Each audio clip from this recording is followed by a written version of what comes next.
Presenting to us today from the Jamaica for Justice group, as well as the Independent Jamaica Council for Human Rights. Also to welcome our technical officers and the teams overall to this meeting. I'm going to significantly truncate my opening remarks in the interest of time to enable us to move through with the presentations. We are about 22 minutes behind, and we have Parliament later on today.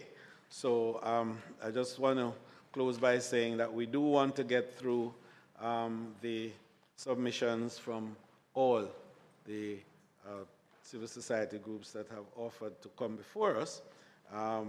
The Office of Utility Regulation, as the third of the group, should be here today. They've asked to allow them to come at a future sitting, and I hope that the very next sitting they will be here, because it is my intention to complete the work of this Joint Select Committee during the month of November. We will not go one day beyond November, and to make sure that we can present to Parliament, yes, early in 30th, not 31st, 30th. So the minutes are before you.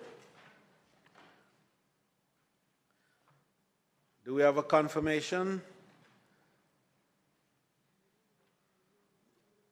Member Robinson, seconded by Member Golden, Campbell. Very well. Matters arising from the minutes? I think substantially the minutes would have covered the presentation of Jamaica for Justice, and they have to complete that presentation today. So can we then move to item 7 and have Jamaica for Justice take the floor to continue their presentation? Member Scott Motley just asked me to apologize for her. She is coming, but she's running late. She's running late. Yeah. Okay, noted. So, to the Joint Select Committee members, we appreciate the opportunity to finish up. Just by way of introduction, my name is Michael Jackson, and I will ask the team to quickly introduce themselves.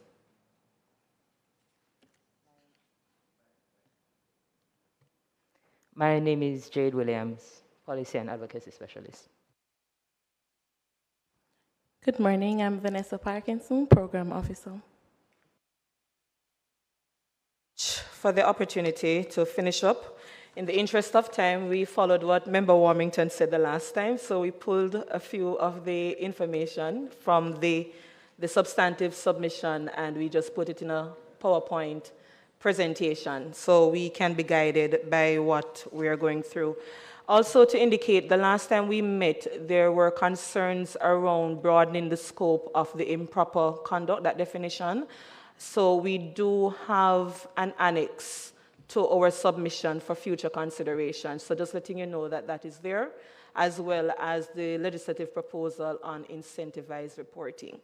What we're going to be discussing is the recommendations, starting with just a broad scope of greater protection for whistleblowers as we strengthen the Protected Disclosure Act.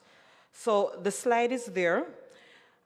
Before we ended the last time, but I think it's worth repeating, the first recommendation here is that we're asking for the term occupational detriment to be replaced with detrimental action, because we do recognize that those who blow the whistle on improper conduct, as they may occur in the public sector or otherwise, there may be retribution, retaliation, harm of some sort that goes beyond the workplace.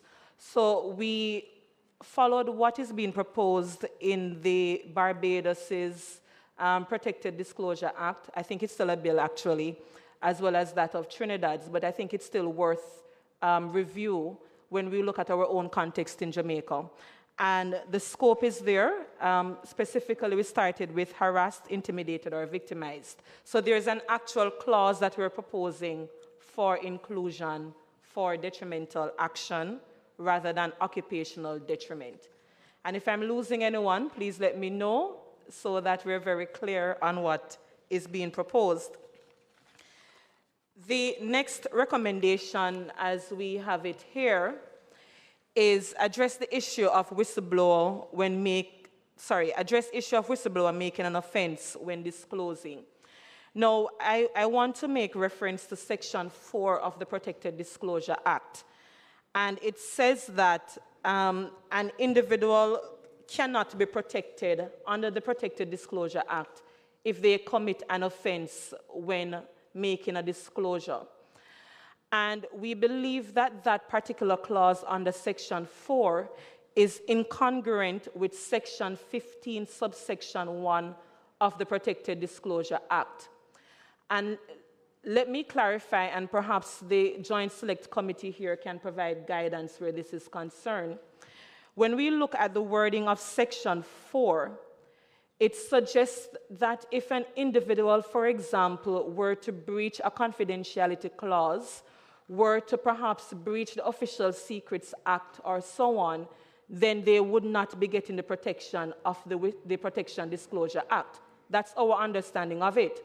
But when you get to Section 15, subsection 1 of the same Protected Disclosure Act, it is saying that that individual shall receive immunity from civil or criminal proceedings, notwithstanding any other statute or anything else that may be related to confidentiality and so on. So when you look at those two clauses side by side, it does suggest that there is an incongruence that we're asking the Joint Select Committee to revisit and address. The reason for us also flagging that particular section is when we get to the immunity provisions, it is also instructive for us. Now, when we read Section 15, yes, there is a question. No? Is put, you will see the green light comes up. Sure. So I think as I'm following the body language and forgive me, I just wanted to ensure that if there is any concern, we can. Point taken, Senator. All right. In moving on to expanding immunity provisions, following that same line of argument, when we get to Section 15, subsection 2, the concern that we have is if it is an individual makes a disclosure on the basis of good faith, based on something that they believe to be true at the time, my question to the Joint Select Committee is, would that individual still receive the benefit of the immunity provisions or any other protection in the Protected Disclosure Act? Our reading of the Protected Disclosure Act currently is that it is silent on the matter. So what we're suggesting is we could look again at Barbados' Section 18, subsection 3. We believe it is instructive, wherein an individual will still be granted immunity, notwithstanding the fact that they may be mistaken about the significance of the disclosure and any perceived threat to public interest. And I think we're following up on that point when we first presented last time, when for you to be recipient of any benefit under the Protected Disclosure Act, it is saying that you must make this on the basis of good faith. It must be for the public interest. And I stated then that I think undue burden is being placed on those who are expected to blow the whistle, because this is the safeguard here in Barbados' bill that we're saying that if the Joint Select Committee doesn't take our recommendation where good faith is either removed or defined, or public interest test is either removed or defined, we're saying that this recommendation here is a safeguard for those in the public service, where if I'm mistaken about something, if I think something is in public interest but really it isn't after the designated authority or the state agencies make their assessment, then if there's any risk to that individual should still be immune or receive immunity protection. That's the point that we're making here. So we're asking for it to be broadened. My question to you, how would you protect against someone who is being deliberately malicious in a disclosure which is potentially harmful to the reputation of a public official? Well, I think that the Act already deals with the issue of malicious reporting. There's already that provision there. But in anything, there is always an opportunity for the designated authority to make an assessment. But I still think that there should be some safeguard wherein the criteria is established in the Act to say that if someone is genuinely mistaken about something, then they should receive the immunity provisions as outlined in the Act. So it's just a safeguard that hits a balance, we believe, because the last time the committee went through the thought process, why isn't the provision being utilized more? Why isn't the public speaking more? And I can tell you from JFJ's standpoint, we get a lot of anonymous complaints from public servants in different sector areas. And when I say to them, why not go to here to make the report? Then they say to us, I'm not too clear what protection I will receive, and we can walk them through what the protections are. But the point here is that people are hesitant in making a report if they believe they will not be so protected. So what we're saying here, rather than not having any provision at all, we should seek to have a middle ground where if these criteria are met, then an individual should be so protected under the Protected Disclosure Act. So I do think that it strikes a balance with what is articulated here. Thank you. Just.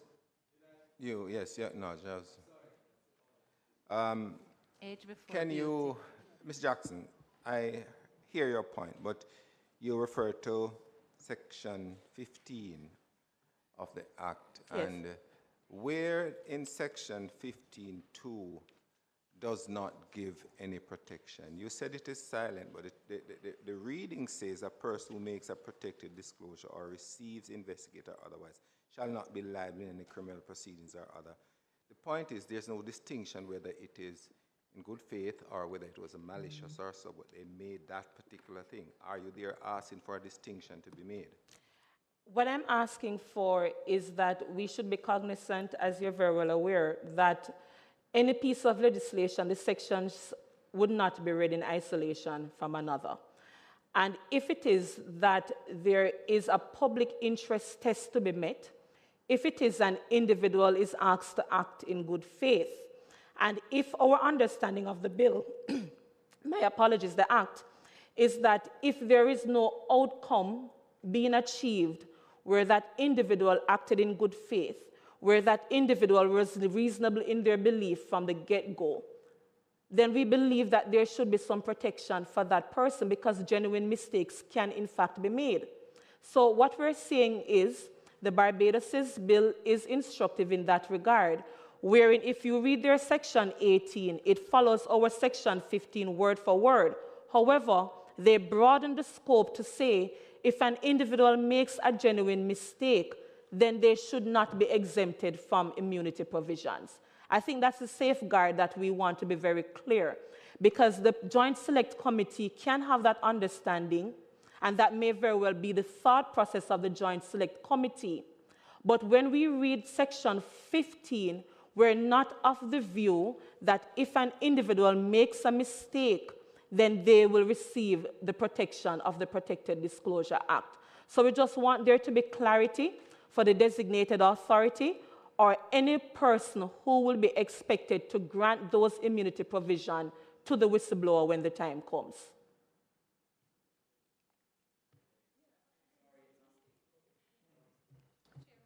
No, Miss.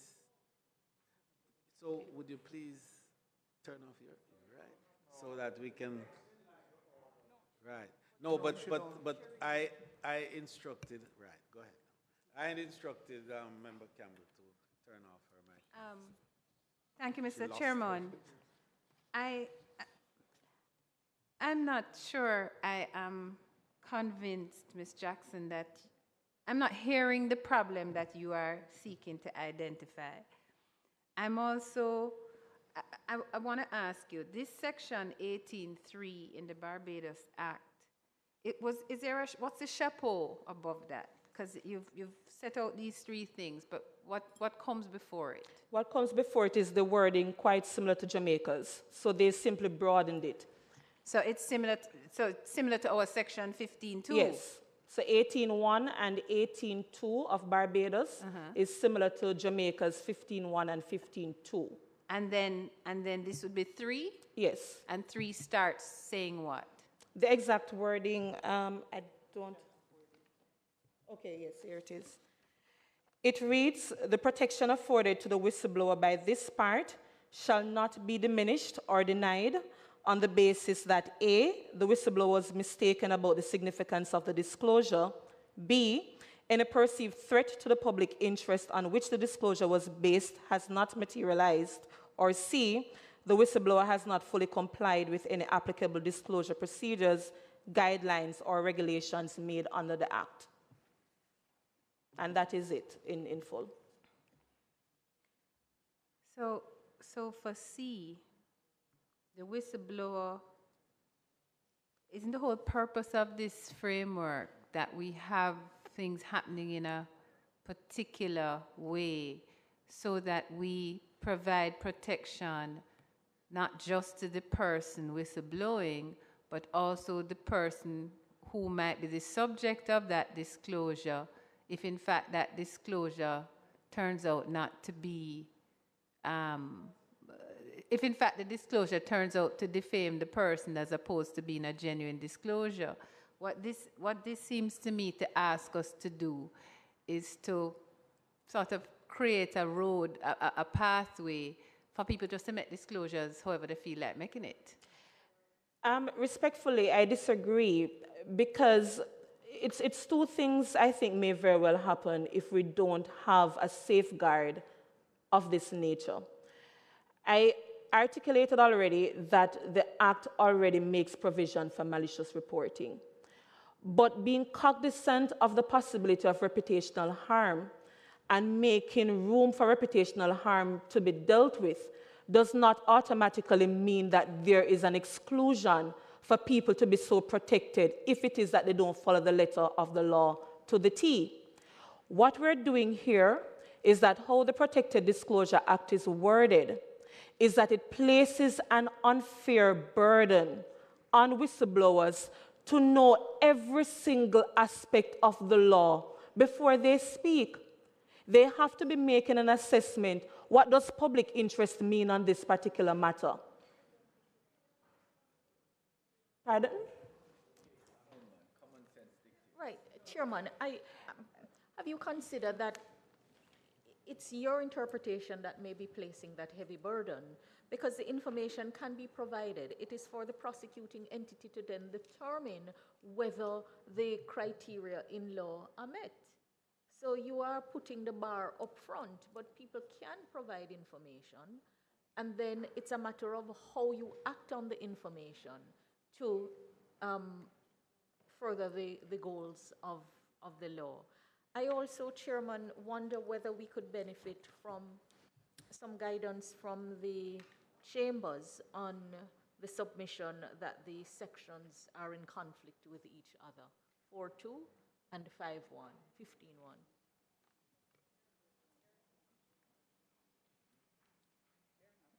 Sorry, Chair, I'm not prepared to be able to do that today. It would have to be another day. Since my mic is now on, I'm going back to the submission that you have made in terms of this expand immunity provision. And I'm seeing where if a disclosure is made, you can either have one that has merit, has material evidence, so that it can proceed to an investigation. And you have the other one that might be frivolous and vexatious in nature. But you are applying a third in that someone would have made a disclosure that would have been mistaken and don't rise to the threshold of a disclosure. And you're seeking some sort of a protection for those persons. Now, it assumes that either, everyone is not going to know the details to follow in terms of making a disclosure. But you would want them to be guided. I'm trying to understand the type of protection that you are suggesting in this case, if there is a no-case submission towards a disclosure. And I really want to, because it's outside of criminal proceedings against the person, there can be disciplinary proceedings. But I'm trying to find out the extent of the protection that you are proposing in this case. Well, in responding to that question, the Act currently doesn't indicate what specific protection will be given. I think there is an assumption based on the reading of the Act that the relevant agency would look on each matter on a case-by-case basis based on the threat of harm on that particular matter to determine what protection is so warranted. So this simply follows that line of thinking. And you said something earlier, and I want to say, when we're doing, for example, community intervention, and we ask someone, what does freedom of expression mean? And the Jamaican public stutters, and they have no clue what these things mean. And these are constitutional rights that we have. And we educate, but I think we have to also be grounded in reality, that people will not know the provisions as it stands right now. And if it is that we're passing a piece of legislation that places burden again on people to understand fulsomely what is the criteria to be met on a stage-by-stage basis, I think we may be making a mistake as a joint select committee. So we're just flagging that it's food for thought for the committee to so consider. So I take note of that latter comment, because I think it will guide us, bearing in mind that you do have a few more suggestions and recommendations here. And if we continue at this rate of interrogation, we may not be able to complete yours and to get to the human rights. Yes. So I recognize Member Malhuford. Thank you, Chairman. I think it would be remiss of me if I didn't point out that we mustn't dumb down our people. Yeah. All right? We should not take an approach that dumbs down our people, even if there is currently a learning and teaching gap. Criminal offenses require a high standard of proof beyond a reasonable doubt. And we have to take care in a society where irresponsibility is more the norm than the exception, that people understand not only their rights but their responsibilities, because actions have consequences. And when you make reports that can lead to criminal convictions, consequences flow from that. And I'm sure it is something that an entity like Jamaican for Justice would be majorly concerned with. Right. So having said that, is my understanding correct that you are concerned about information that may come into someone's possession where they did not commit any offense to get the information, and if true and provable, can be helpful in the investigation of offenses? Is that a major that they did not commit an offense? Sorry? That they did not? Right. So they have come into information. It may be confidential information. It may be even secret information. I don't recall whether under the Official Secrets Act, receiving secret information is an offense. I know the disclosure of it is. I'd have to have that checked. But what I'm sensing from your submission is a concern that there may be information, when assessed, would be in the public interest, but they have come into it in a way that it may be protected in other places, and under this law it would not be protected and therefore cannot be used. Is my understanding of that part of in part, but there is another side of it that we did not put here, right, because it would be a little controversial and take up time. But in part, yes, that is correct. But there is another recommendation that we have in the substantive document for individuals who may be an accomplice, whether or not we should automatically deny them or whether or not there should be room for them to receive some consideration that they help the state. So there is that recommendation. So through you, Chairman, in our wider criminal practice and in other areas of the law, the provision of critical information in the prosecution of others have benefit. The provision has benefit. So it may be in a plea bargaining situation, even under the new firearms legislation, provision of information may be a ground to go under the mandatory minimum. So already in the jurisdiction, we have a provision for that, but I think your submission lacks the kind of clarity that would help the committee to think it through. Well, it does consider that, but remember now we're also looking at it that not every matter may go before the courts. Some matter could be an administrative matter that we're addressing, which is why the Very Protected Disclosure Act looks not only on criminal and civil, but also disciplinary proceedings. So anything that we're saying here, it's following that train of thought that there may be administrative sanctions that does not rise to the threshold of criminal proceedings. So it's that thought I would also caution the Joint Select Committee on, because we did consider that, Minister, in that regard. And I dare say that the other countries that are looking on for developing their own protected disclosure, they looked to Jamaica as a very strong start, but they also look on some areas that are worth strengthening. And that's one of the matters, interestingly enough, the Trinidad's legislator had a very heated debate on this particular section 18 and 19. So I will disclose that fulsomely, that not all members were in support, but I think it's something worth reviewing when we look at these areas.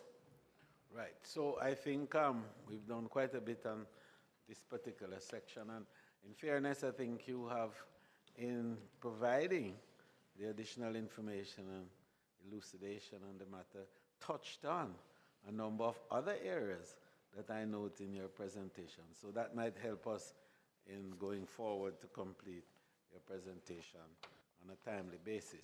So just to indicate that, recall members, ours is not to fully interrogate every element, but rather to seek elucidation so that we can be guided when we meet to determine what positions we take on each of these recommendations that are put forward. So please do continue now, Ms. McDonald. And I just want to go through 3 brief points, and then we wrap up. Following the protection of whistleblowers, we believe that we should extend the protection to associated persons, because we may have family members of whistleblowers, depending on the gravity of the situation, who may so be affected. And again, we make reference to other jurisdiction, and we do have a proposed definition in our submission. We're an associated person who suffers detrimental action on the account of his association with a whistleblower shall enjoy the same protection as a whistleblower under this part. So that's just another area for consideration to the Joint Select Committee. And just to say, we're very cautious that we don't want the whistleblower law, the Protected Disclosure Act, to be so far and wide that it loses the essence of its intent in protecting persons within the context of making a disclosure for public matters.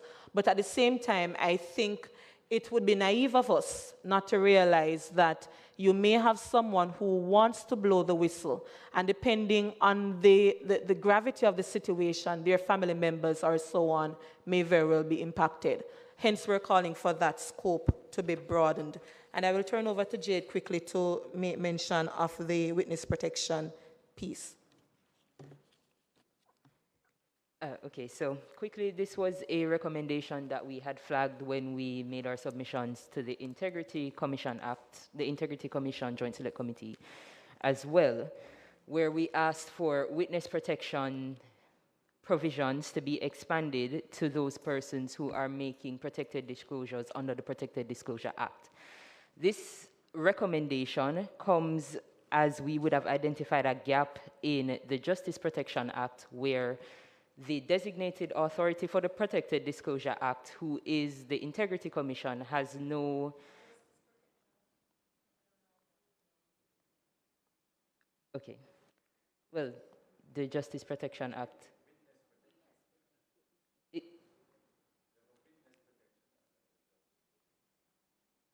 Okay. Well, the official title that I saw was the Justice Protection Act, and that is why I would have quoted it as Justice Protection Act. However, under that act, it would have a definition of who a witness is, which is a person who intends to give evidence in either criminal or civil trial. And that is the only way in which you would be able to come under the protections under that piece of legislation. And we believe that making a disclosure under the Protected Disclosure Act, as Ms. Jackson would have articulated, may not always arise to a civil or criminal matter. And in those cases, as in line with our recommendation to expand from occupational detriment to detrimental action, this would also be something that we would want to be included in that expansion for persons to be able to fall under witness protection where they have received threats of harm or any of the other behaviors within the Justice Protection Act that are aligned with witness protection protections to allow for that person to also be protected. So that was the recommendation there. And it was a recommendation that we made, again, with the Integrity Commission Act, as the Integrity Commission would have been the designated authority.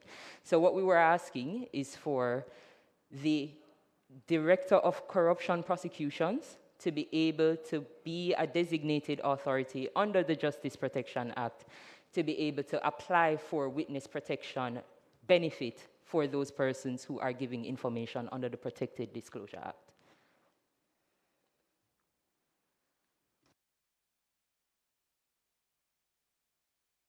Thank you. There is a controversial matter that was raised in 2010, which is why I was trying to speed along, and that is a 3-tiered reporting process. And we make reference to the United Kingdom's Public Interest Disclosure Act, their PIDA, of 1998, I believe, and 2 sections there we think is instructive. Section 43 of the UK, whereas Jamaica, let me start by saying Jamaica's Protected Disclosure Act currently allows for internal reporting, which we believe should be something that we promote as a country. That if someone flags something of concern, they should follow their internal channels. We also recognize, however, that in some instances, the internal channels may be problematic, and that is why we have the prescribed authorities listed in the Protected Disclosure Act, especially based on the relevant issues that may arise. For JFJ's work, for example, you can imagine a protected disclosure on something around unlawful detention or so on. You may have INDECOM being the agency, the Office of the Public Defender. So we recognize that in those instances, that is what we mean by external reporting in the Protected Disclosure Act. JFJ believes, however, that there should be a high standard to be met, but I don't think we should limit people from making public disclosure if the public interest warrants it. And I make note of that recommendation within the context of a few things. And that is why we make reference to UK's wording for consideration of the committee. That if after the passage of time, the relevant agencies do not act, if there is great threat in the public interest, and there is need for public disclosure to be made, whether to the media or to an external agency of the state, we believe that a criteria should be established, very high standards though, but I don't think the Act should automatically exclude those provisions. And without making any particular reference for safety and confidentiality reasons, a number of the complaints that JFJ receives, they do come either anonymously or from state actors who wish not to be named. Because they believe, in some instances, when we do our own checks, we see where they may have made the relevant disclosure to the relevant state agencies, and years pass and no action has been taken. What we're saying is that when the state fails to act based on its legal obligation to us as citizens, or again, if there is something of significant public interest, we do believe that there should be an opportunity for an individual to make a public disclosure without being denied the benefit of the whistleblower under law. And that is something I know it was discussed when the act was being discussed in 2010, when it was passed. And I know the committee had opted not to go that route before, because we do promote internal whistleblowing and then the external within the context of the prescribed authorities. But I believe that if the state does not act, there should be an opportunity for public disclosure.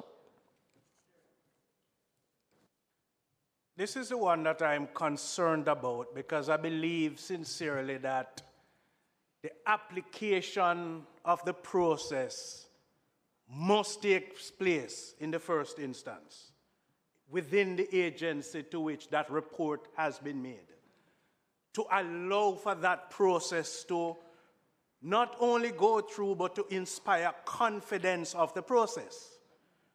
And what you'd be suggesting is that there ought to be a defined time frame in which that entity must act, either to commence investigation, respond to the individual who has made the report. What I'm getting from you also is that you are suggesting another layer of reporting. Does this mean to escalate it to another level? Because I'm very wary in terms of going in the public space for any material issue without allowing that issue to be investigated. So we may want to consider to establish some sort of a time frame in which action must take place internally. But I don't want to go to this situation where we are escalating in the public space under the guise of public interest. My preference is always to exercise and utilize the options to ensure that it takes place and it inspires confidence in the process. Thank you, Senator. And yes? Oh. I didn't have my glasses on, but I saw the body movement again. Just bear in mind that all directions come from the chair. Thank you, Chair. I agree, and I note your caution. So we're not saying that we should be here saying to state actors that you should just go and make public disclosures just like that. Not at all. But I think there should be some accountability on the state that if a matter is made to your attention, how then do we have confidence that there are no established time period within which an agency must act? How then do I know when to move on to a prescribed authority? How do I follow things in sequential manner? There has to be greater burden on the state to know that if a matter comes to their attention, it is their duty to act. So I agree, and I take note of that caution. But I also recognize that in some matters, unfortunately, the state does not act, because if it did, JFJ would not be here. So I think in that regard, there should be an opportunity wherein an individual can make a public disclosure and they do not fear that they will not be receiving the attention or the protection, rather. Because I made an example earlier without getting too specific, that we have had complaints from those who work in the public sector that we have seen things happening in the prison system, in the juvenile justice system, and so on. And when we do our checks, the individuals reported multiple times, and nothing was acted upon. and there is no public interest from the state, the impetus isn't there to flag it in some instance. So JFJ's work in that regard is to speak, and I don't think that we should not be able to speak when a matter comes to our attention. And in some instances, the individual indicated to us that they were in fact facing occupational detriment when they tried to make that disclosure then. So my question is, when these things arise, where is the space for us to say in the public's interest, this is a matter for the public's attention when all avenues have been exhausted? I think that's a question I would pose to the Joint Select Committee as it considers what we're asking. Okay, I think that's a very useful point that you've raised, except recall always the burden of responsibility that then reposes itself on JFJ and any other institution to ensure the veracity, accuracy, and that the best interest of all is being protected. But we take the point that you've made. And just one last point. Just one last one. The regulations, Jay, just quickly, because I think the committee has to move on now. Thank you.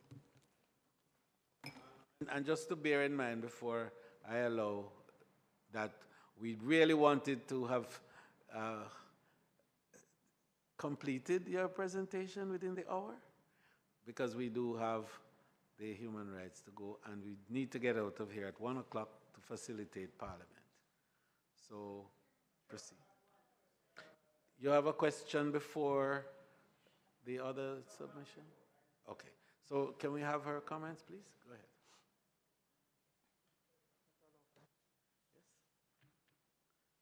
Okay, thank you. Yes, so our final point that we would articulate now is related to developing regulations for the legislation. We believe that one of the gaps with the legislation is that there's a lack of understanding as to how certain conduct should be defined, how improper conduct would align with the specific prescribed authority. That's not articulated within the legislation itself, and we believe that those regulations would allow for that articulation to take place. We acknowledge that there are those procedural guidelines that are simplified and assist those agencies to understand what the obligations are, but we do believe that in order to make the legislation more effective, there would need to be regulations that marry the issues of improper conduct with who the prescribed authorities to manage that improper conduct would be in each instance. Yes.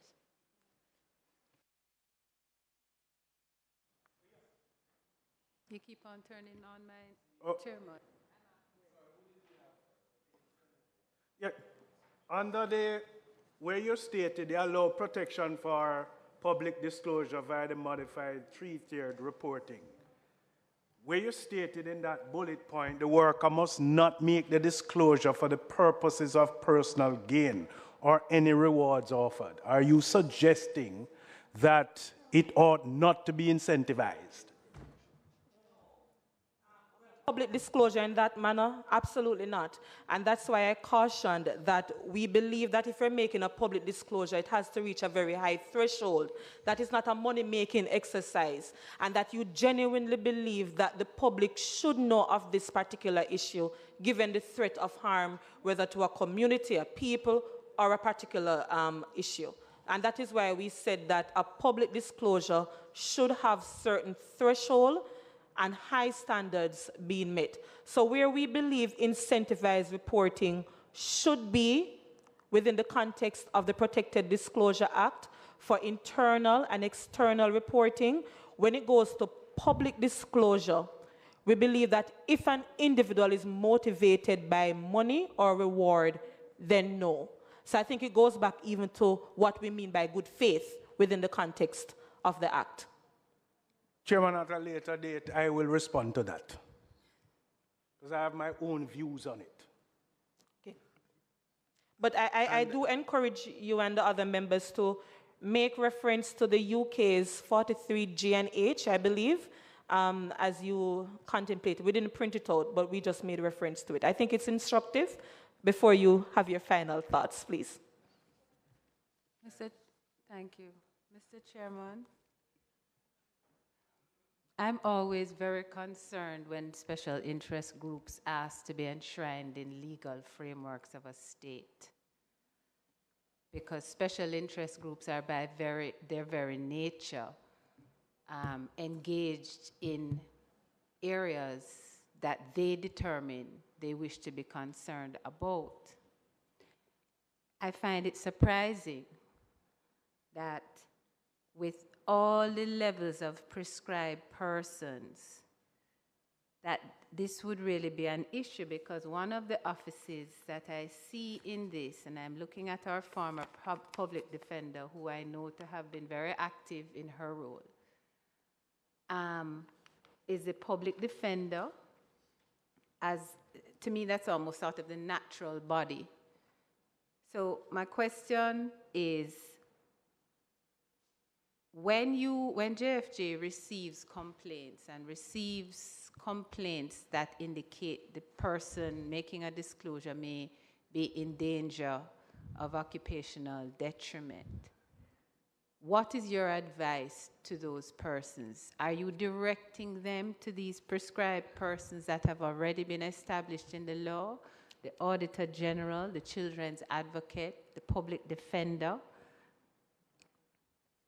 Because certainly those, in a different way than, say, the police, for argument's sake, would already have established confidential procedures just in the way that they conduct their work. They are already inherently established confidential procedures for how they engage with witnesses and so on. So I wouldn't be a supporter of enshrining you in law, Ms. Jackson, and that's no offense to JFJ. But when we're talking about imbuing bodies with responsibility for our citizens, we have to be careful how we sit that in our legislation. I think, you know, JFJ is very active and people know JFJ and they'll go to JFJ, but then it is incumbent on JFJ to send them to the effective systems. And we have 18 prescribed persons who can take disclosures when the internal mechanism of a public body or agency or ministry or department fail them. Thank you so much, Senator. So let's think beyond JFJ now. We're talking about any agency within the civil society, human rights group, and the media. So this is not JFJ. Allow me, please, to clarify that. I'm using JFJ because you're asking it. Absolutely. I specifically said special interest groups. No, I understand. Right? It's just for the purposes of the public. Yeah, but I don't want you to even repeat that, because I specifically said special interest groups, by their very nature, are concerned with their own agenda. And therefore, whether it is JFJ or PFP or RFF, whatever they call themselves, I do not support enshrining them in legislation where they are going to have carriage for functions that have state bodies that are properly placed to deal with that. I'm not handing my citizens over to special interest groups. You can do your work, and please continue to do your work, but you must direct the citizens to using the established systems in the state that, as far as I know, work. The Public Defender's Office work. I've seen the Public Defender's work. The Children's Advocate Office work. So that is where you direct it. I'm not handing my citizens over to you to decide how you're going to manage them. I'm very sorry. So I want to clarify based on the comment. The recommendation, again, is for broad civil society and the media, recognizing the instrumental role, for example, the media has had in holding the state accountable. Now, to be very clear and to respond, JFJ, we do refer individuals to the relevant state agencies when we get complaint.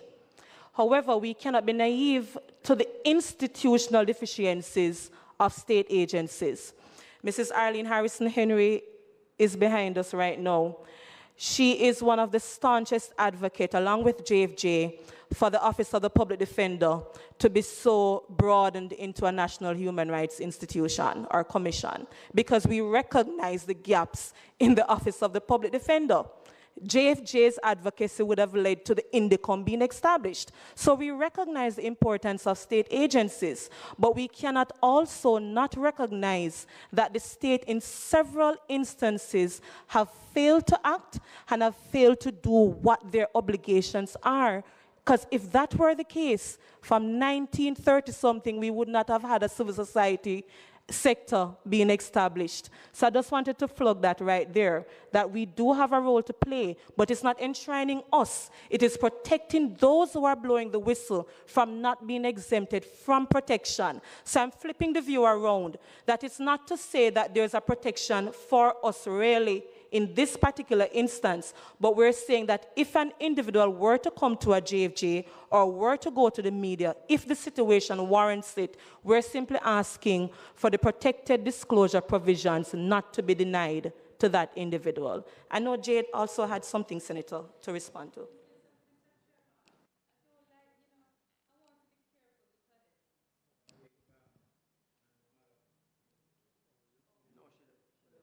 I'd really put my hand up. Mr. Chairman, I don't want us to go wide. The issue is when you want protection for someone who goes to a special interest group with a protected disclosure, with what would be considered a protected disclosure.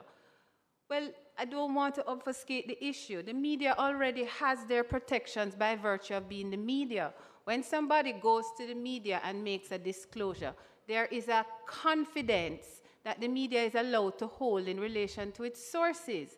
The media also has actions that it takes. It investigates whether or not the information it is getting is true, so that it can ask the necessary questions and put the information into the public domain. That has its own protection framework. What you are saying is that instead of, well, how I'm hearing it is that the special interest group must be allowed to disclose this information on behalf of the person, and then the person is protected, right? The person receives no protection if they go to the media. But the media don't have to disclose the person. Neither does JFJ, Senator. Right? So what are you asking for? To me, you're creating a problem that doesn't exist and asking for a solution. That there's no need for that, because the systems that are already there provide for them to have avenue. Are you saying to us that when you send somebody to the public defender, they don't go? What do you see when that is followed through? I'm saying that some state agencies, by nature of its institutional design, also have gaps. Which ones? Okay, so can I intervene a little bit? Chairman, can I please ask, and I know you have the power of the chair, but I really would like an answer to that question for a specific reason, which I will declare. And I'm not denying you the answer.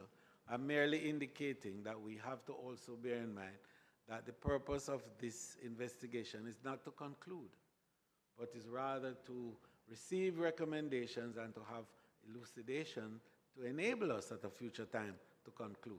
So please, give you the answer. Yes. Yeah. I'm also saying that some agencies have gaps and limitations in what they can do. I made mention of the public defender earlier, the office by nature of how it is designed. I'm also saying that if we move beyond the heads of the agencies, no, because we're not casting any aspersion on any agency. I'm also saying that we've had situations where our children in state care, we have gotten complaints that they are being abused. When we do our checks, we see where the officers who made the complaints to JFJ had made their complaints known to other state agencies, and nothing happened to have the matter resolved. And it is on that basis that they came to JFJ, because from their end, they had exhausted the process already. So you ask the question, where does a JFJ come in?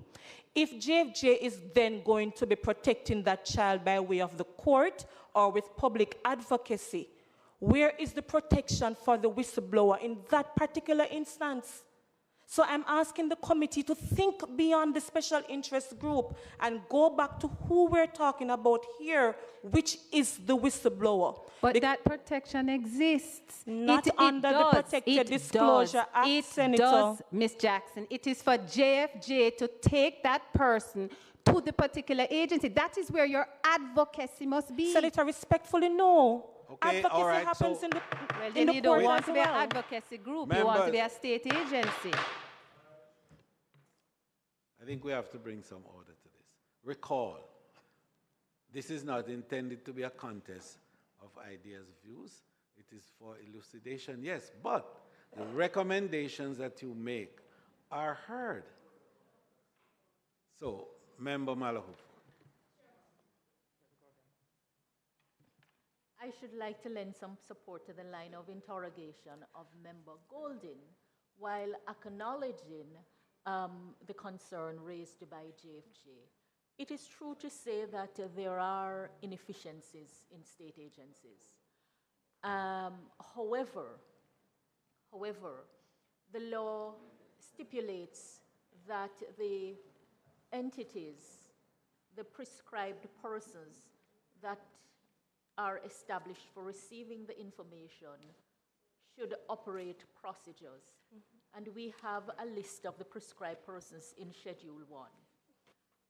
Perhaps the committee may be assisted if it were to hear from those prescribed persons what their established procedures are and how they have operated.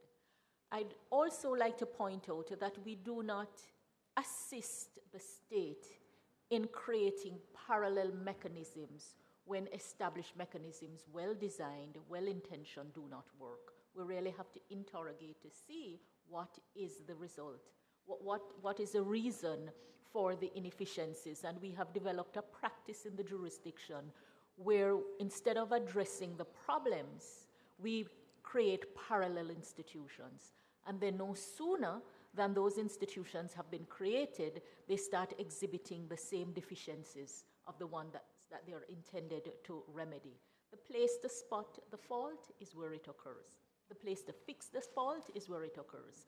So, Chairman, I am suggesting that if JFJ's concern is that there is inadequacy and inefficiencies in the procedures that are to operate for the receipt of information, and that the law provides a list of prescribed persons, it may be helpful for us to ask from those prescribed entities what procedures operate. They may not all have to come and make oral presentation, but we can have written presentations sent to the committee, and the committee can determine, because that's the only way we will know whether what has been established in the law has been working efficiently. And I'm wary of an allegation being made without proof, a general allegation that it doesn't work, because you don't know if it hasn't worked if you really haven't tested it. And as Member Golding said, it is valid to ask, do you direct them? And if you have directed them, what is the result of the directing? I think we may be aided in hearing a little more and hearing specifically about the procedures and how they are operating. Yes. So I think we have really exhausted the thinking on this area. We do understand the point that you have made, and I think that members will have time now to contemplate the recommendation when we meet next to fine-tune our decisions in regards to each of the recommendations made. So can you just try and conclude now? No, we're finished. But just to answer Minister Malahou for it very quickly, we do have situations that we could give as examples, but I'm very hesitant to go into specifics because there's a real possibility, given the fact that the persons made the complaint to us in confidence. So I wouldn't want to go very specific, and then given that there were allegations of occupational detriment, there is harm to the persons, because in giving the examples, we may very well disclose unwittingly who the individuals may very well be. But we do have situations quite a bit, such as those.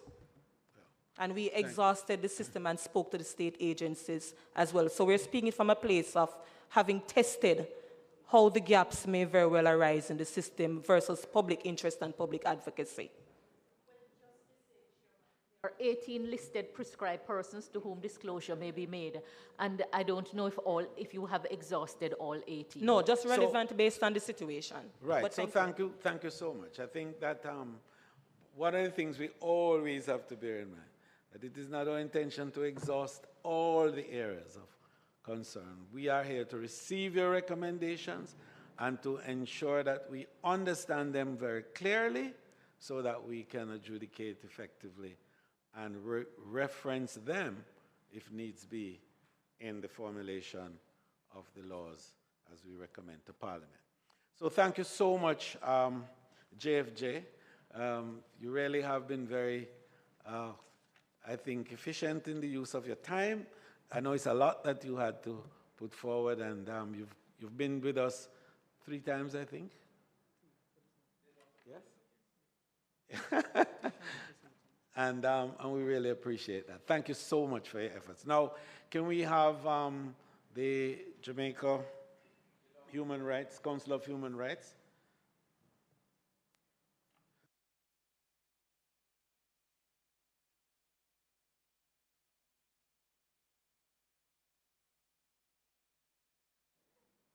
Thank you, Chairman.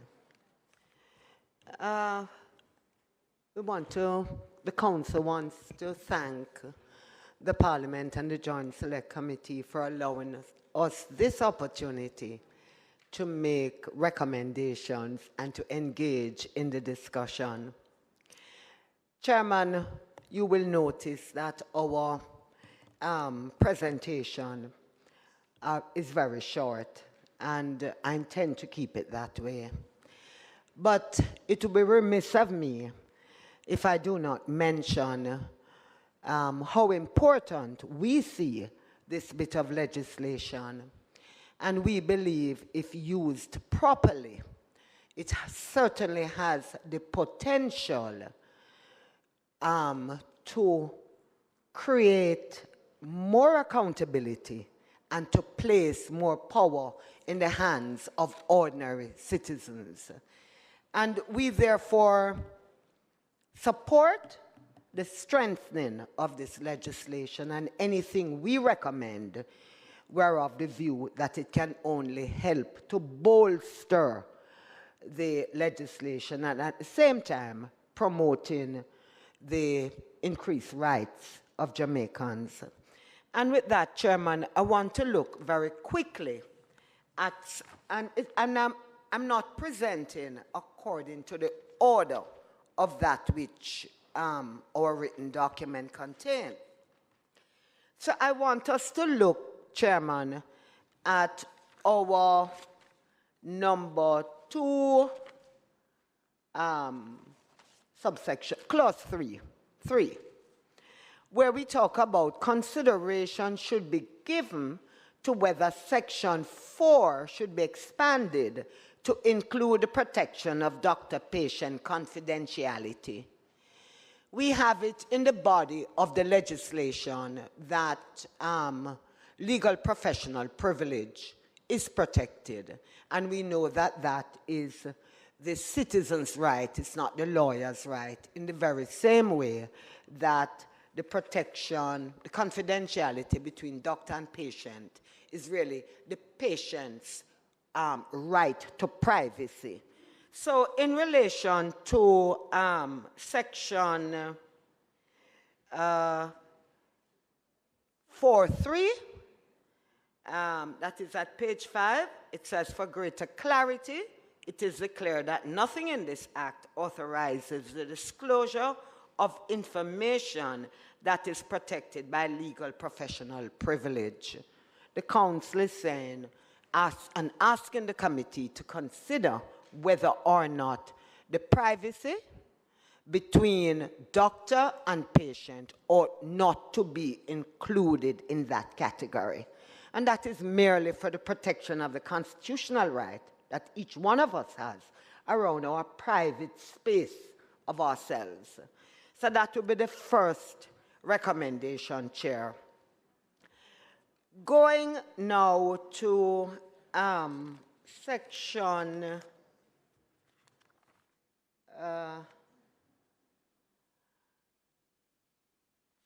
the section, Chairman, that deals with section 6, that speaks to a report having to be made. Through you, Chair, just want Pardon? to find out whether you view the doctor-client privilege, the doctor-patient confidentiality on the same legal footing as legal professional privilege. Madam Attorney General, I'm sorry, Minister, forgive me. It's certainly something that I actively thought about as to whether or not it was on the same footing. And then I considered the broader constitutional right to privacy. So even if it's not on the exact same legal footing, it is something that we need to grapple with, whether or not this should not be an area in need of protection. So I'm not saying I have all the answers, but it's certainly something that I continue to think through. The broader right to privacy, that area and that space around us that ought not to be entered into, except with our permission, of course, and consent, is that space that and for that reason, it is included as a recommendation. And I think we can continue to look at it and get further advice from the technical team. A quick one, Mr. Chairman. I don't have any particularly strong position on this. I'm actually, well, here's my question. For subsection 3 is really not an enabling provision. It is simply a provision that says, just remember, people, that the legal professional privilege, you don't have to disclose anything that's covered by that. And I'm curious, though, in the context of the protected disclosures framework, where would the medical privilege, the privacy privilege between doctor and patient fall? I'm kind of not seeing the connection with this particular act. I think that the point is that we include it to ensure that there is full clarity in the legislation. And it is not every situation that we can sit here today and talk about that we can necessarily predict or foresee in the future. So it's really very much for clarity, in the same way that it is expressed in the legislation as it currently is. Matter for the committee.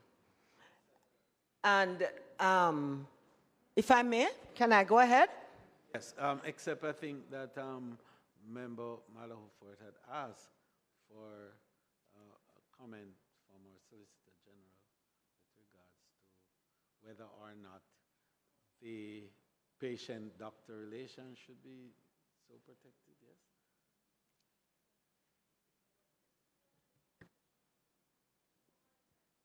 From my understanding, it's not on the same level because we actually have case law that has said that legal professional privilege is now a fundamental human right. We don't have case law about the doctor-patient confidentiality saying it's a fundamental human right, but we do have, it's a common law, there's common law principles about doctor-patient confidentiality. So it exists in law, but I don't know that it has been elevated in the same level as legal professional privilege. However, the point that has been raised about privacy is something that could be considered because the Constitution and the courts have considered informational privacy as a protected right, and some of the the documents and the content of what would be here would perhaps fall under informational privacy. So it is something to be considered from that perspective. So would you give us an opinion for, no, not a formal, for the guidance of the committee when we meet to conclude on recommendations?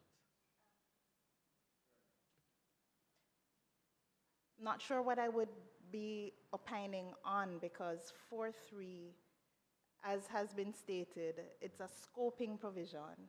So it just gives an idea of what the Act deals with and what it would not address. I'm not sure how the committee is considering including something like doctor-patient confidentiality in the scope of the Act. There would have been a reason why legal professional privilege would have been included, and I hate speaking just like this because I'd prefer to look at the documents, but it's a fundamental human right. And so you would want to ensure that, and we have plethora of case law about how far you can go and what you can do as it relates to legal professional privilege. And so it is for this reason that we have highlighted it. Well, we have highlighted it in several laws, and I suspect this would have been a reason why it was highlighted in the scope of this Act, because of the potential for infringement of that fundamental human right. So I'm not clear what exactly I would be opining on, or the office would be opining on in this regard. Okay. Yes, I know, but what we're searching for is right. We don't know ourselves fully, right? So in the same instance, of course, from the Jamaica Human Rights Committee, in terms of their own presentation, they're searching too. And I think it's a useful search. And so if we could get further guidance, that's really where my head is. What my office could do is just look back to see the intention, the original intention of why 4.3 was included, which perhaps may then guide the committee as to whether there should be any expansion or not. Well done. Okay, continue. Thank you, Chair. Mr. Chairman, I refer to the submissions at 5. Section 6 should be amended to extend the time for having the disclosure made, and should be extended to 3 days, as a need for mutually convenient time and the making of the arrangements for confidentiality are likely to make the present 24 hours deadline impractical. We are suggesting 3 days, Chairman, but in truth, it perhaps should be longer than the 3 days, and it would have to be like 3 working days, 5 working days. So, and I think that is fairly straightforward, and we ask you to consider that. Now, Chairman, sorry. It skipped your recommendation in respect of Section 5. Is there or is it that I didn't hear? Oh, I see. No, I said I'm not going in order. All right, when you come back to that. I'll come back to it. So, Chair, I want us to go back now to our very first page at number 1, and where we talk about the definition of protected disclosure in Section 2 is too narrow and should be widened. And I want us to be very clear on exactly what it is we wish to convey to the committee. We are aware of the 18 listed entities that exist in the schedule. What we're saying is that a citizen should have a wide range of persons and authorities to whom a disclosure can be made to provide assistance in bringing the disclosure of improper conduct to a designated officer. So we're not asking, for instance, for a civil society organization to be named as a designated officer or for the justice of the peace to be named. What we find is that to make the provisions available to the widest possible sections of Jamaicans, that other persons are able and are brought in the legislation as a means of assisting to have the disclosure made to the designated authority or designated body. Chairman, in my opening remarks, I had said that I believe that this legislation has a real a purpose of actually deepening our democratic process. The provisions of the legislation also facilitates the active participation of citizens in making accountability better, in making systems work better. And without that active participation, Chairman, we might not get the full benefit of the law. And we are saying, could we consider, the justice of the peace, who may be in a community, a civil society organization, to assist in the bringing to the attention of a designated body. So I'm not asking for I'm not asking for, yeah. So I'm not, Chairman, I'm not going to where we had gone in the previous debate. But, well, Mrs. Harrison Henry, that's exactly what my issue was in that debate, because as I understand the framework, and my colleague Senator and I have just had words about it, that exists now. Nothing prevents a JP from taking someone who has a protected disclosure and handing them over to the designated authority, or being some sort of mediator, support, facilitator to get them to a designated authority. Likewise, nothing prevents a JFJ or any other civil society group from receiving a complaint from someone and taking them to the designated authority, where they then sit firmly within the protections of the Act. So I believe that what you're suggesting already exists. I think, Mrs. Harrison Henry, what you're suggesting is not only a good suggestion, but it's an actuality. In other words, I can tell you, I encourage GPs to accept information that they take to the relevant authorities. And indeed, we sensitize GPs and custodies that their citizens, because of that fear of this informal culture, that they don't necessarily want to go directly to the authority, but they pass the information on to a pastor, onto the politician, onto the JP, the custodies, and quite frankly, I urge JPs to keep it in confidence as they take it either to the custodies or to the Commissioner of Police or to the DPP. And we can't ignore the fact that there is this informal culture which we have to overcome. And that is why the GPs, as you're recommending, the pastors, the politicians, are real conduits for that disclosure, protective disclosure. So your recommendation is quite timely, but it's more a reminder.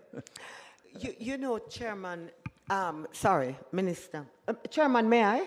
Forgive me. Yes, and I just wanted to remind us that once we have a consensus, we can move on. As your point is so well made. I nodded to you even before you were finished because I appreciate this. Very point. well, Chair. So can we hear the last comment from Member Malahufort, and then we can move on. I'm just trying to clarify. Is the contention about the procedure established for the making of the complaint? and the deficiency. Minister, there's no contention at all in anything presented in this paper. What we're trying to do... Concern is what I mean. Contention in the wider sense of the word. The concern is, and it may also be, Minister, a sort of lack of adequate public education on the use of this legislation.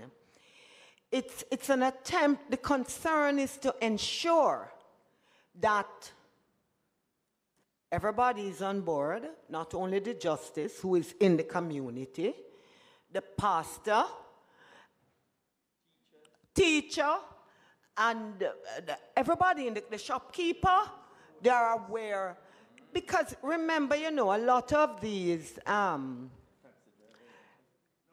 persons listed in our schedule, whilst they have offices in Kingston, sometimes the citizen will need assistance in bringing the disclosure. That's how I see it, in bringing the disclosure to the designated authority. It is not for the JP or the shopkeeper to be made a designated authority, by no means. It is their involvement. So, can we move Chairman, on then? don't mean to belabor the point, because we are here to assess the effectiveness of the law to strengthen where appropriate. If there is a lack of knowledge about the law, that is a separate issue. The need for public education is a separate issue. And I've been finding increasingly that the call for public education around the law is being used to impugn areas of law that are not really affected. We know that there is a deficit in the society around the knowledge. But is it that it is not understood that this is a law that is meant to operate in relation to disclosure of information by employees? There seems to be a lack of clarity, and perhaps that's part of the misunderstanding. No, it is not to impugn the lack of public education at all. No, not impugn the lack of public education, impugn provisions of the law that are not weak or ineffective. I'm saying the lack of knowledge about the law is an important issue. Because if the law... But it's a separate issue. That's the point I was making. It's a completely separate issue. That is the point. As long as that is understood, it is a separate issue. Yes. But what I'm also not making the connection is that the law is intended to protect disclosure of information made by an employee regarding the conduct of an employer, of that employee or another employee of the employer, where the disclosure shows or tend to show that improper conduct has occurred, is occurring, or is likely to occur. That's the disclosure. Yes. Right. Yes. So I'm agreeing with you on that. That is a disclosure. That is what is contained in the law, as you just read. So I'm not sure I'm understanding the substance of your... It's a mutual lack of understanding, because I'm trying to understand the point you're making. All that, the only point that we're making is that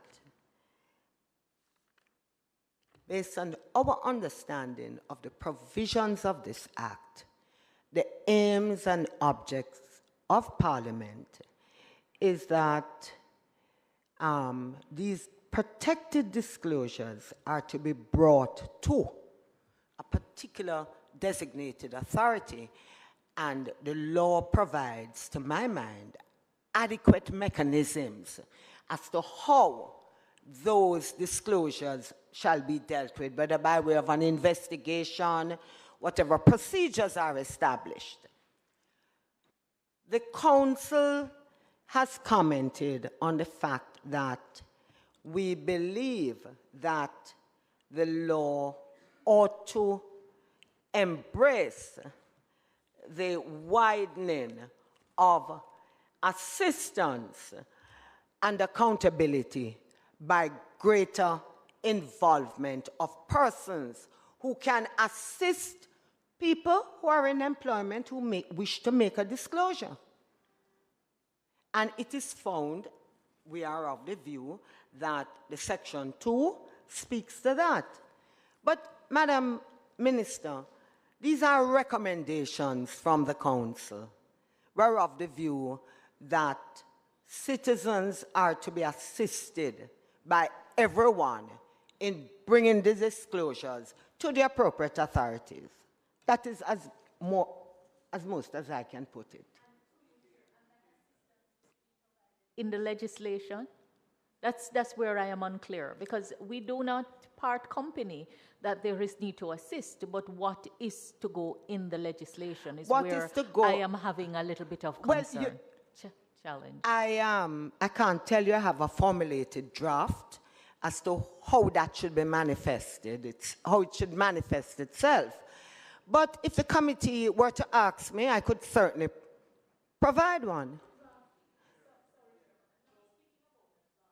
A provision is what is to be appropriately placed in the law. The drafters will, once instructions are clear, will do the drafting. I am of the view, Minister, that there needs to be provision that reflects the position taken by the Council in subsection 1. So just before you come, I think, you know, where we are is that there's a general appreciation that broadening the involvement of a wider group of persons of responsibility within a community does assist. The issue as to whether it becomes part of the law itself, you know, is perhaps the case in point. But I don't think that we would determine that today. That would become part of the consideration that we would have in formulating our position at a later point. So can I hear from... You see, this broadening of the group of assistance, and we have to declare what exactly does assistance means.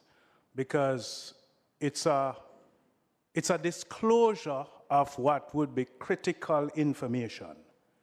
And in applying that critical information to a layer of assistance, the information, Mrs. Harrison-Henry, may be very sensitive in nature. And I'm not sure if we're clear in the approach of offering that information to a particular layer under the guise of assistance and how that information may be protected. I can understand and appreciate, Chair, where you're going to provide the information to the designated authority of that sensitive information. But when you start expanding it to this other layer under the rubric of assistance, I have some concerns there. I appreciate what you've said, but I certainly would never have used the word under the guise of assistance, because there's no guise. It is a situation where oftentimes people will need to be assisted, even in handling sensitive and delicate information. So there's no guise here, Senator. Well, maybe what needs to be explained is the extent of this assistance and what it really means. So I think that we can look at that. This is why we asked for some guidance from the SG, and that we would have that available to us when we sit to formulate our final position. So can we move on? Thank you, Chairman. So continuing, page 3, looking at occupational detriment, there have been some other recommendations in relation to changing occupational detriment to, I think, occupational, what is it, action? Was it? I don't remember.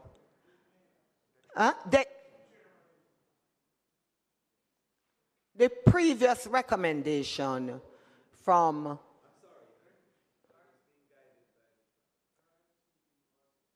Yeah. So it may mean outside of unjustifiably dismissal, there are other actions that may be taken. You know, you transfer a person, you prevent persons from getting promotions, things like that. Yes, I understand, but they had given it a different name. So it was they were recommending occupation.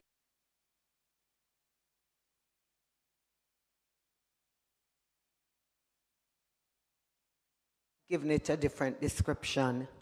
The legislation speaks of occupational detriment, but there had been another description offered by the previous group.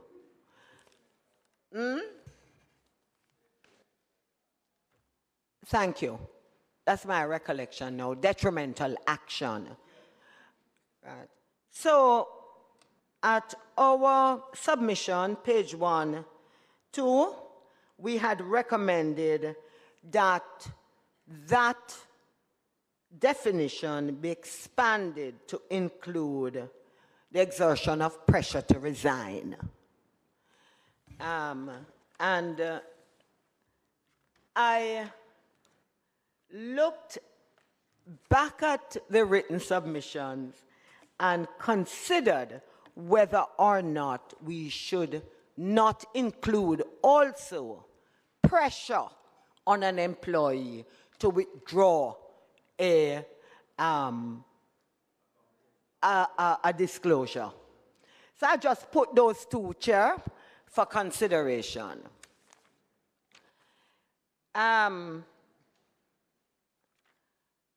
Looking now at section 12.2, I would want to, which deals with disclosures affecting national security, defense, or international relations. Section 12, subsection 1. Thank you, Chair.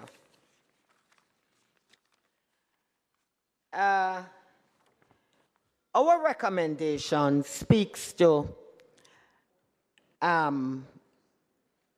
consideration should be given that this provision be extended to include disclosure to the Commissioner of Police or Chief of Defense Staff as political or other factors may be involved and so inhibit the disclosure. I look back at it, Chairman, and I would ask the committee not only to consider that which we have at page 2, subsection 7, but whether or not we should also include the permanent secretary with responsibility in these ministries.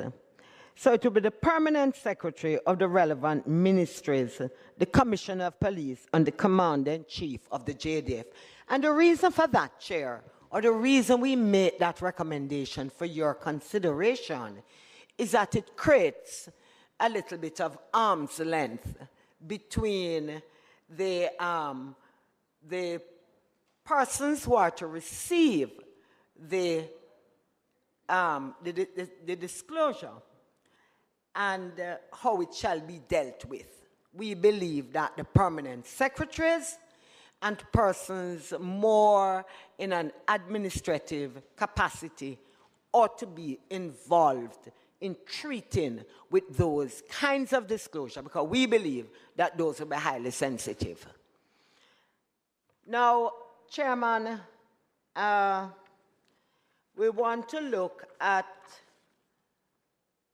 section 8, referring to 16.2, section 16, subsection 2 of the legislation. And I know my friend, Senator Gale, will be able to make good commentary on this.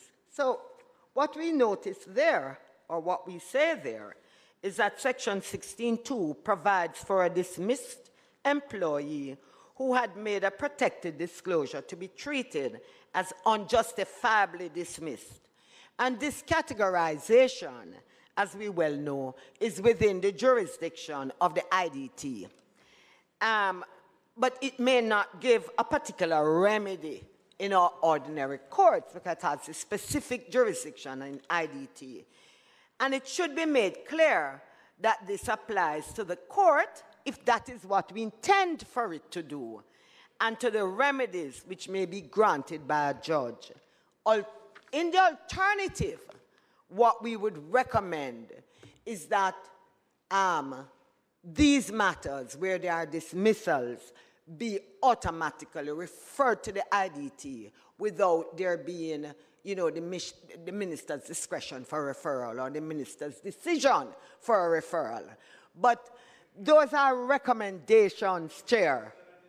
Huh?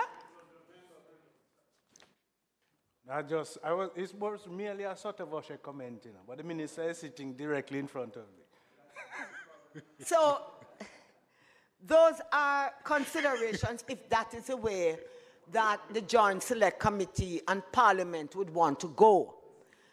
I think I want to come back now, Chair, to... Just to remind you, you're doing very well, but we have 3 minutes. No, yes? And I'll be finished within the 3 minutes, provided there are not too many questions from that side, Chairman. So there was a lot of talk earlier about good faith and malicious disclosures. That's something that concerns us because we understand the severe detriment of reputational damage and so on. And we don't believe that if somebody genuinely believes, we don't believe that that could be a standard because it would, to our mind, be higher than that. But what we say is that Section 5 should be amended to give protection to disclosures which are made in good faith without the need for specific requirement that be in the public interest. Since a disclosure of improper conduct should be treated as automatically in the public interest. And I don't think that there can be much debate about that, you know, Chair. But I know that Minister has a point. That's why I said if we can finish, provided there are not too many questions from that side. But perhaps we could hear from what she has to say.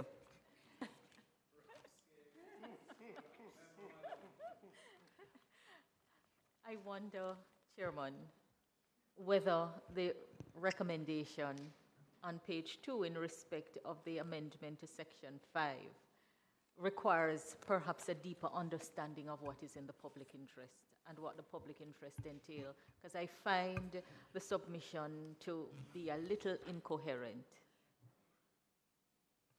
in terms of what amounts to a disclosure in the public interest and whether improper conduct without more should automatically be treated as a matter in the public interest. I don't know that you can say that improper conduct without more is a matter that automatically falls in the public interest. Because the public interest is not so much what the public is interested in, but is what is in the benefit of the public, and improper conduct operates along a range. So I find the recommendation... No, I understand. Within the context of the legislation, to be a little broad. A little what? I didn't hear you. Broad. Okay. Not nuanced enough, in other words.